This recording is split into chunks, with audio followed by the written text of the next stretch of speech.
আরেক ভাই প্রশ্ন করেছেন, সাফা মারওয়ায় সাই এর সঠিক নিয়ম কি? সাফা মারওয়ায় সাই এর সঠিক নিয়ম। সুন্দর প্রশ্ন।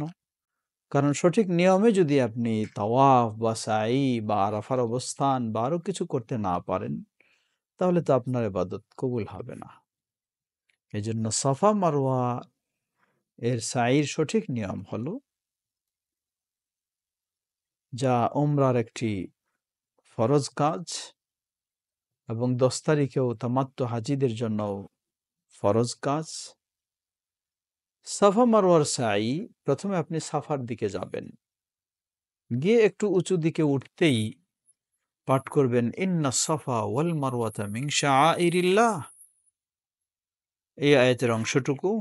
এরপরে যদি পারেন আবদাউ বিমা বাদা আল্লাহু বিহ, ভালো। এইভাবে পাঠ করে আপনি চলবেন, আরেকটু উপরের দিকে উঠবেন। উঠে মানুষ বিভিন্ন রকমের করে, সে কাজ করবেন না। আপনি কাবামুখী হবেন, কাবামুখী হয়ে 2 হাত এভাবে তুলবেন মোনাজাতের মতো। তুলে 3 বার তাকবীর দিবেন, আল্লাহু আকবার, আল্লাহু আকবার, আল্লাহু আকবার। তারপরে লা ইলাহা ইল্লাল্লাহু ওয়াহদাহু লা শারীকা লাহ, লাহুল মুলকু ওয়া লাহুল হামদু ওয়া হুয়া আলা কুল্লি শাইইন কাদির, আনজাযা ওয়া'দাহু ওয়া নাসারা 'আবদাহু ওয়া হাযামাল আহজাবা ওয়াহদাহ। এই দোয়া পাঠ করবেন। এরপরে আপনার ইচ্ছা মতো যা আল্লাহর কাছে বৈধ চাওয়ার সেগুলি চাইবেন, দোয়া করবেন, কান্নাকাটি করবেন। এইভাবে 3 বার রিপিট করার নিয়ম। এরপরে আপনি নেমে মারওয়ার দিকে যাবেন। সাফার কাছে গ্রিন বাতি সংবলিত জায়গাটুকু, পুরুষদের নিয়ম হলো দৌড়ানো, শুধু পুরুষেরা, মেয়েরা নয়। আর বাকি জায়গাগুলিতে নরমালি ভাবে চলবেন। এভাবে আপনি চলে যাবেন মারওয়ায়।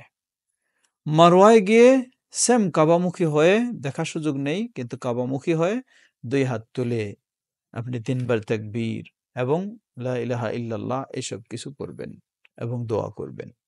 কিন্তু সেখানে ইন্না সাফা ওয়াল মারওয়া এটা পড়বেন না। এভাবে মারওয়ায় শেষ করে, প্রতি চক্করের বিভিন্ন দোয়া রয়েছে, সেগুলি সঠিক নয়।